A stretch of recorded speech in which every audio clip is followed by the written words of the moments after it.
муддати 5 соли охир шудааст ки ба харгӯш машғулем. зиёдаи 3 намудаш дар ин чизи мо ҳастае ки мо ёро барои чиз парвариш кардан ки кадомаш даромади калонтар медиҳад, кадомаш муддати 3 моҳада чанд кило вазн медиҳад. ай ҳамиё як сорча хиш карда мақсад штоб нархи ки дар бозор гӯштаи ҳозир 60-65 сум ё ин ки 55 сум мо ина аз худмон истифода барем да. чиста диетический гӯшт гуфти урусо мегӯям, парҳезӣ, ҳа гӯшти тоза ки чӣ хеле ки мо мебинем ина ман худам медонам ки чӣ метиҳаму чӣ на, фақат ин рӯшҳа мехӯрад ҷав. гӯшти тоза акар муддати 45 рӯзда ки мо 15 рӯз пас буқа мемонем, аз 8 то 15 тара таваллуд мекунад ҳар як 30 рӯз баъд аз рӯзи буқа монда. аз 8 то 15 тара муддати 3 моҳагӣ шонда уже автоматически аз 3 килограмм зиёдтар мешавад. муддати 10 рӯзагида чашмошона ҳуй менанд кӯдакош авай чуҷӯ уже аллакай ҷавхриву ришқада уже машғул мешавад беғарзи шири модар.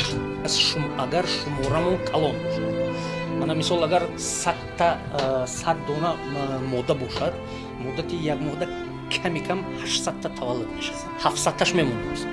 ай 700 та зарби 2 килограмми кунем 1400 килограмм мешавад. муддати 3 моҳда ки вақте ки ино 3 моҳа мешаванд, дуюм потокаш мешад, дуюм марҳилаш 1 моҳаву нав таваллуд кардагӣ. фаҳмиде? ин уже 3 та марҳила мешад байни 3 моҳда. мана мисоли гап ки гов да як рӯз чӣ қадар гӯшт мегирад? мисоли гап то 300-400 грамм, агар питанияш нормально бошад. ин универсальный. рӯзаш 100 грамм, 150 грамм. бале, ҳазорама. майдаш 50 грамм.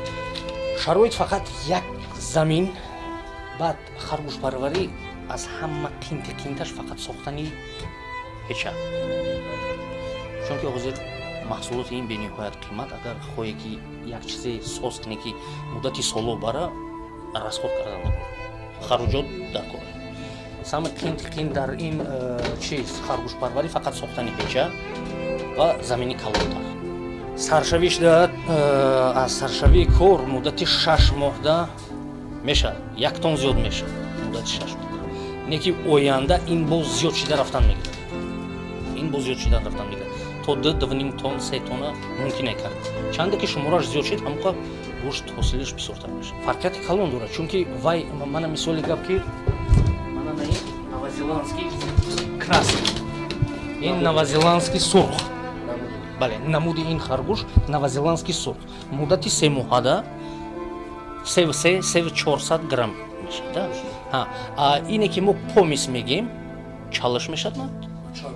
чалиш вай 2.5, вай мода уже минус мешавад. фаҳмидесте? неки ай ҳазорама. чунки вай як харгӯши ҳамин бофир калон мисоли гап рӯзашда 250 грамм мехӯрад. майдаш бо камтар мехӯрад. ина ки ҷамъи ҷаву ришқа.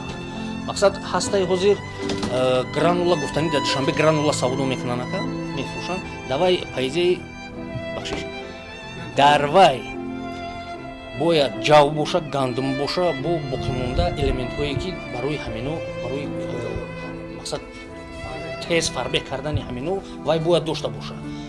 аваи мо надорад. сабаб ҳамое ки мо наметем чиз. ҳазорама чизе ки ҳаст, мақсад ин уже як методи проверенный, да? як методи санҷида шудагие. айни ҳол харгӯше ки аз ҳама вазнаш калонтар мебошад, ин бельгийский фландр. бельгийский фландр муддати 7 моҳа 8 моҳагида уже аллакай аз 10 килограмм боло мешавад вазни ин. мақсад ки як 45 рӯзагида уже 45 рӯзагида аллакай 1.5 то 2 килограмм мешавад. то 45. хеле ки меган интернета беҳуда кор нафарме, ҳама ин интернет.